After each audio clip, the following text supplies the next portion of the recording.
ulama kita kan tidak ada, kita kan tidak punya ulama-ulamanya kan Eko Patrio kan gitu, sama Taufik Safalas almarhum kan gitu kan, yang tiap hari memberi fatwa kepada masyarakat itu pelawak kan begitu kan. Jadi itu pun pelawak yang juga hidup mewah, dan pemandangan-pemandangan di televisi juga mewah, dan anggota DPR juga mewah-mewah.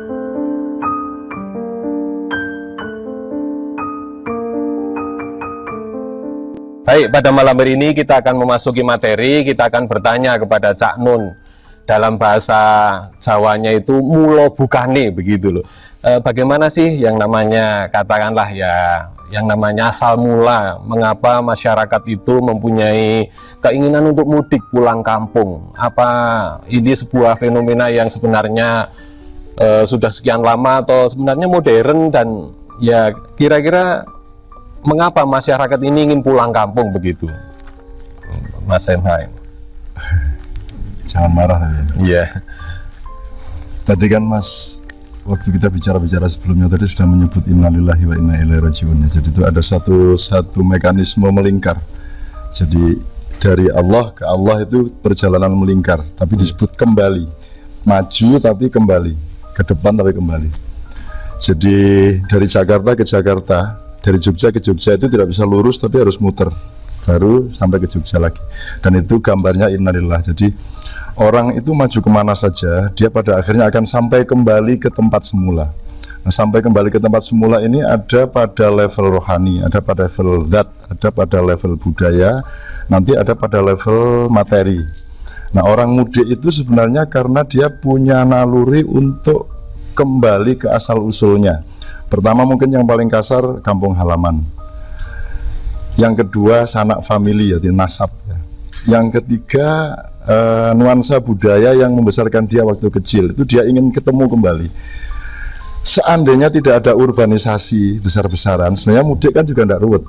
Yeah. Ini yang bikin ruwet ini kan karena ada proses panjang di mana negara ini uangnya menggumpal di suatu daerah, ya dah, memancing urbanisasi. Iya, terus kemudian dari seluruh wilayah ke Jakarta, karena uang di Jakarta sekitar 86% dari semua omset rupiah, maka semua pada ngejar Jakarta, sehingga ketika mudik menjadi masalah. Dan ketika kita melihat itu masalah besar, terutama di bidang transportasi yang berbahaya dan seterusnya, yang kita salahkan yang mudik. Sebenarnya yang salah adalah ini belum ada negara yang bisa menata rakyatnya supaya bisa oke di tempatnya masing-masing ini. Gitu loh. Kalau wali kota sih tidak bisa menjawab masalah ini. Wali kota kan urusannya cuma satu wilayah. Jadi menurut saya, kalau saya tidak menyalahkan, nomor satu mereka benar, mereka kangen sama keluarganya, mereka silaturahmi, dan itu sangat baik.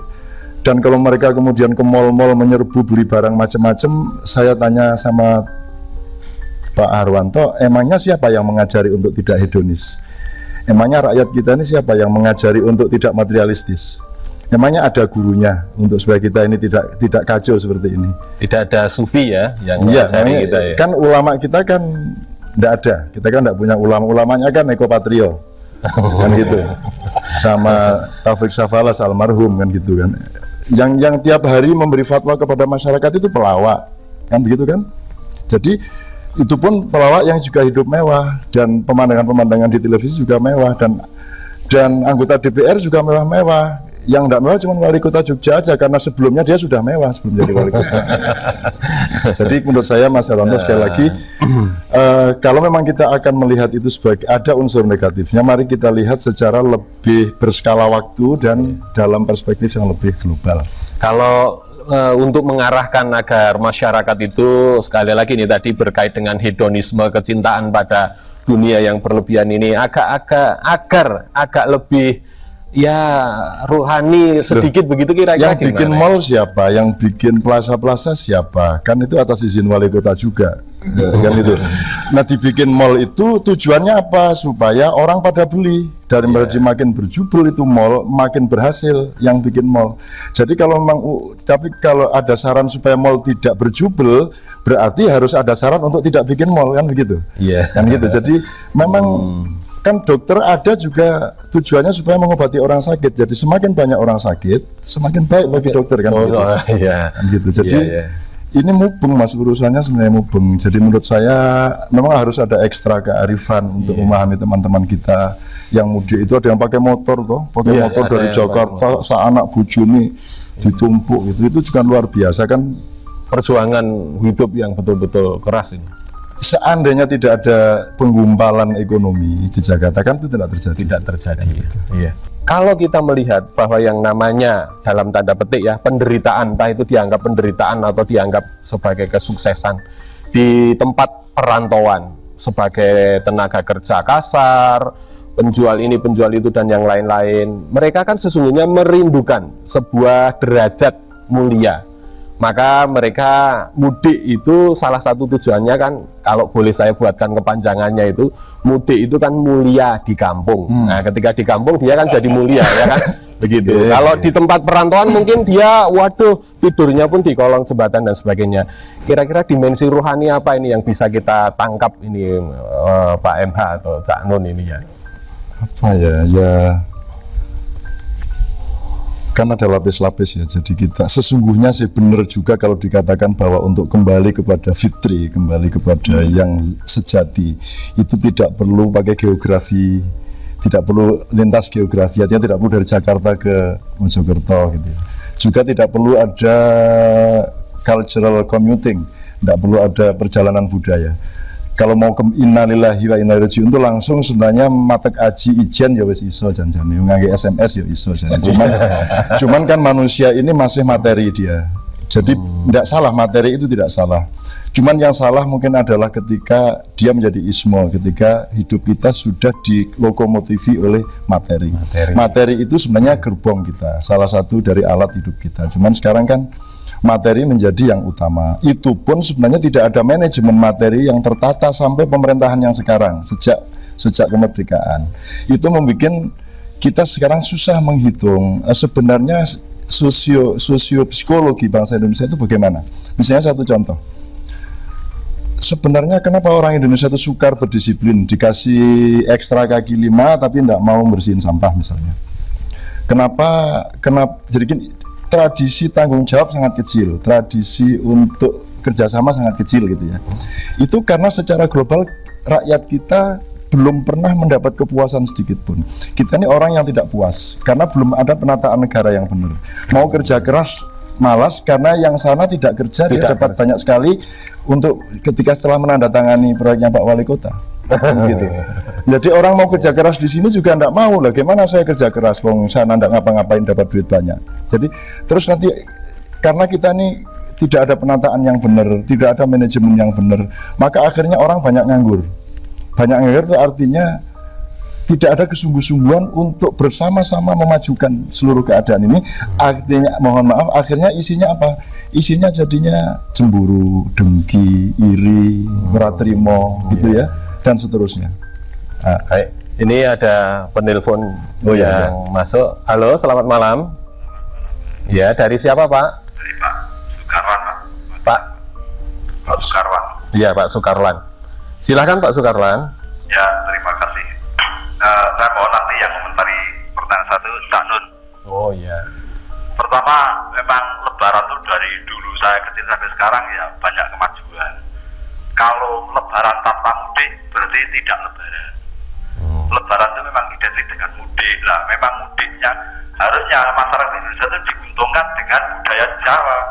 Kalau saja Lebaran di Arab Saudi habis takbiran selesai. Habis takbiran sholat Id jam 7 itu selesai. Yang petani ke sawah, yang orang di perusahaan kembali kerja. Tapi kalau di Indonesia itu hikmahnya kan Lebaran itu malah sekarang itu seminggu.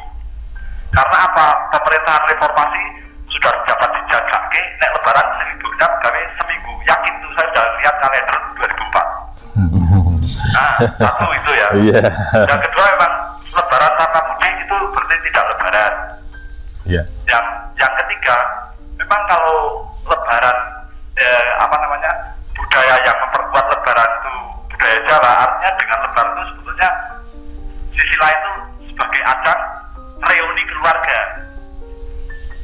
Karena pada waktu Lebaran itu saat yang tepat kumpulnya keluarga. Iya. Sudah Pak Sukarlan? Dan terus yang saya tanyakan, memang kalau saya dengar katanya lebaran di Arab Saudi habis sholat Id selesai. Bagaimana Pak Cak Nun membandingkan lebaran di Arab Saudi dengan lebaran di Indonesia Idul Fitri yang diperkuat budaya Jawa?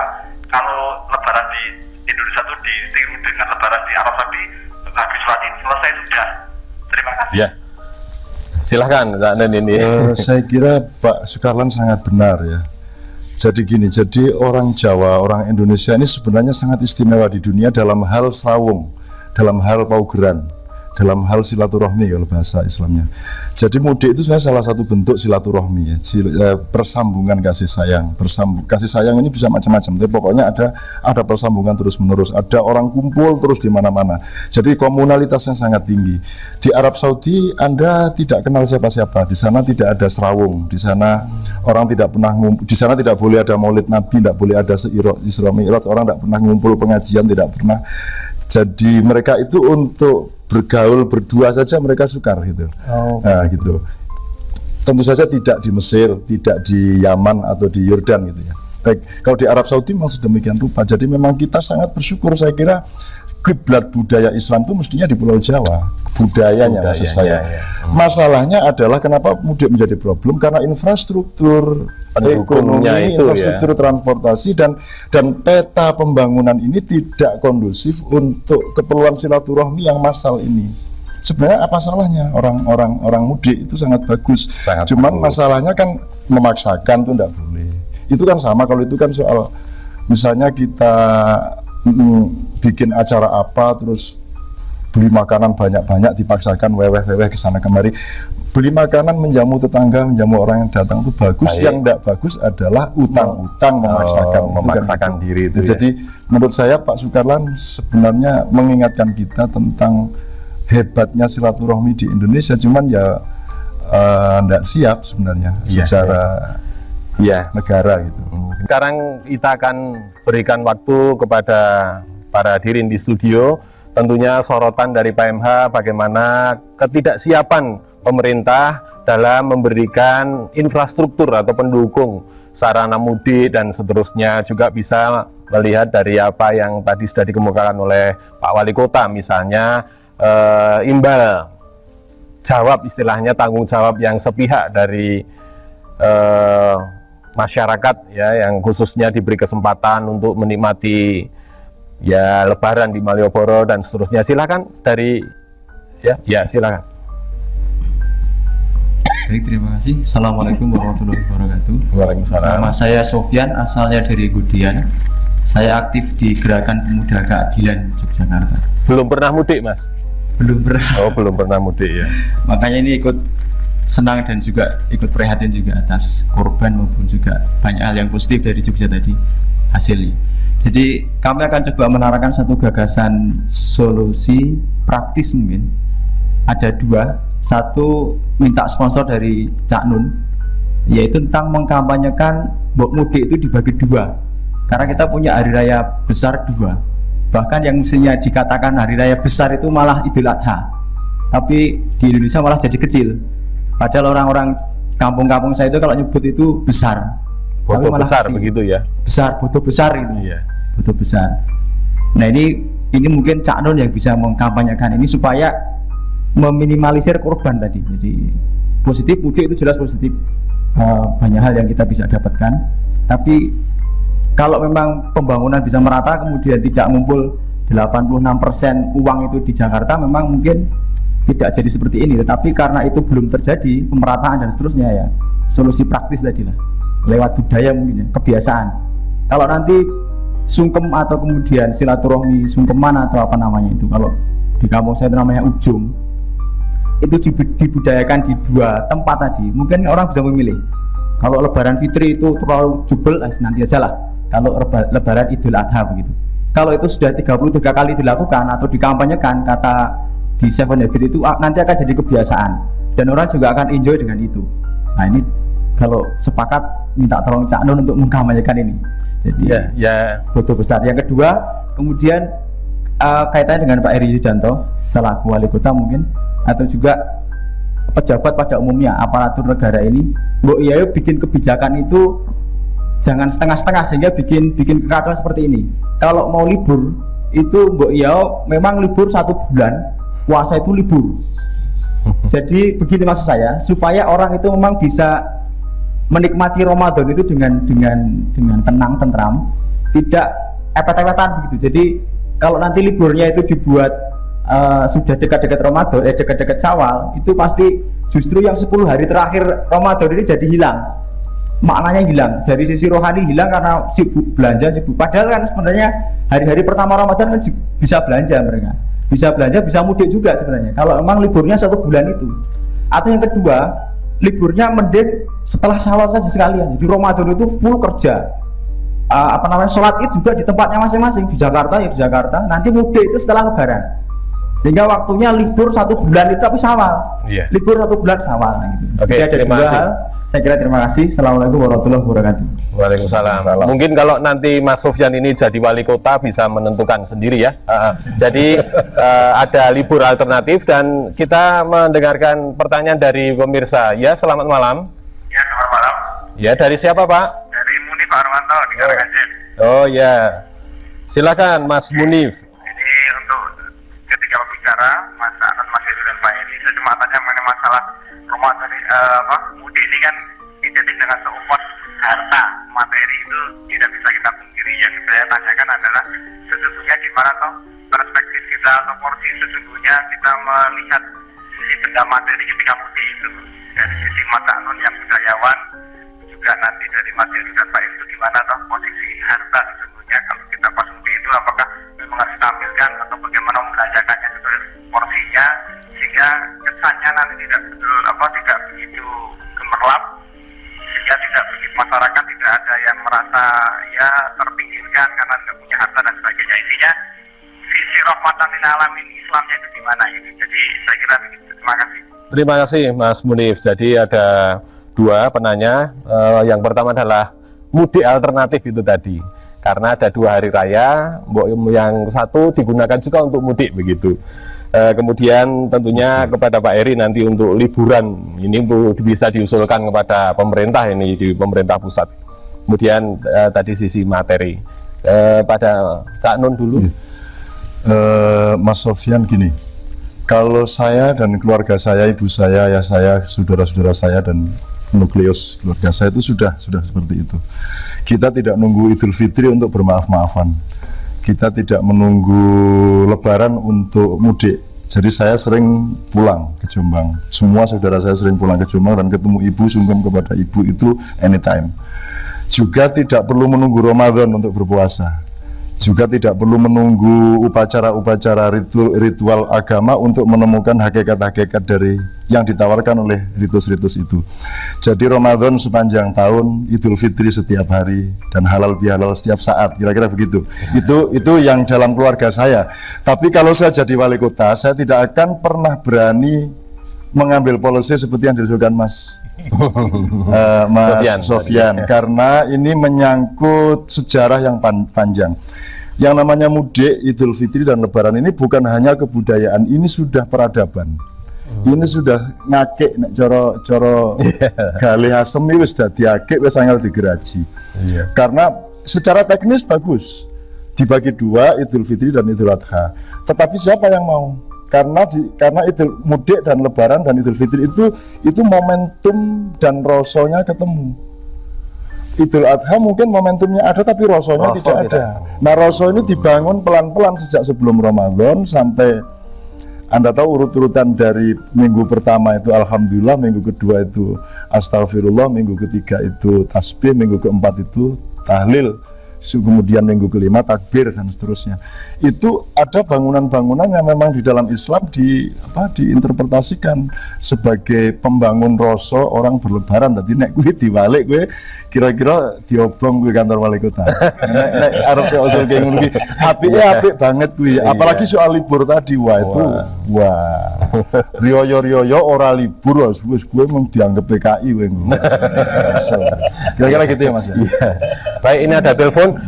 Selamat malam. Assalamualaikum. Waalaikumsalam. Dari Pak Nasir Ahmad di Cilegon. Oh iya, silahkan Pak Nasir. Ya, terima kasih Bapak Wali dan Pak Sanur. Jadi kaitannya dengan mudik mudik ini memang Tuhan menanamkan rasa cinta tanah air, cinta kepada tanah kelahiran. Buktinya banyak orang-orang tukang kredit di Jogja itu yang menanamkan modalnya kembali ke daerah masing-masing, Jawa Barat.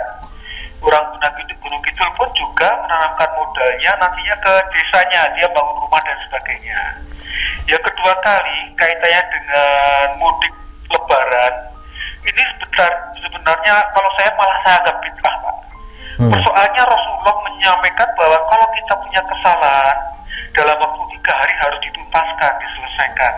Jadi tidak ditunda. Jadi di sini motivasinya bapak-bapak kita, yaitu bapak para ulama kita, harusnya ditanamkan seperti itu. Karena mudik ini juga membuat kekacauan juga kreditnya daripada arus lalu lintas. Jadi ya, dan kita ini suka kepada hal-hal yang sifatnya sifatnya seperti buka pedang tutup pedang, hanya formalitas. Lihatlah di Jogja ini, kalau di Jawa Barat orang puasa itu, bulan puasa itu warung-warung tutup hampir semua, tapi di kota Jogja ini banyak sekali yang buka dengan tidak ada rasa sedikit pun tak merasa tanggung jawab terhadap dirinya masing-masing dari bulan puasa. Yeah. Jadi itu Pak, jadi Gitu? yang penting adalah motivasi dari para ulama sehingga maaf itu tidak harus 1 tahun. Iya. Nah, itu Pak. Begitu Pak Nasir. Iya. Assalamualaikum warahmatullahi wabarakatuh. Waalaikumsalam. Jadi silahkan kembali ke Cak Nun ini. Gini, saya ngomong teknis saja. Mungkin Pak Heru sama Mas Heru, Pak Heru sama Pak Heri bisa ikut membayangkan kalau melihat kayanya negara kita ini, kalau melihat wah luar biasa sumber daya alam kita. Nomor 2 juga sudah terbukti putaran uang di wilayah birokrasi BUMN di wilayah bermacam-macam itu begitu besarnya. Itu mosok kita kok belum punya jalan tol di Pulau Jawa ini, kecuali di sekitar Jakarta aja. Kalau melihat kayanya itu mestinya sudah dulu-dulu kita punya jalan tol 2 lintas, jadi Jakarta bagian utara Pantura sampai Bondowoso, Banyuwangi, kemudian selatan juga Purwokerto terus sampai Jogja dan Solo dan seterusnya. Mestinya sudah ada. Mestinya kalau sudah ada 2 jalan tol, kemudian dengan pembengkakan kapasitas PJKA, mestinya tingkat crowdednya mudik itu pasti akan jauh terkurangi. Saya kira kita tidak boleh menyuruh orang untuk tidak bertemu dengan saudara-saudaranya hanya karena kesalahan-kesalahan pembangunan sebenarnya.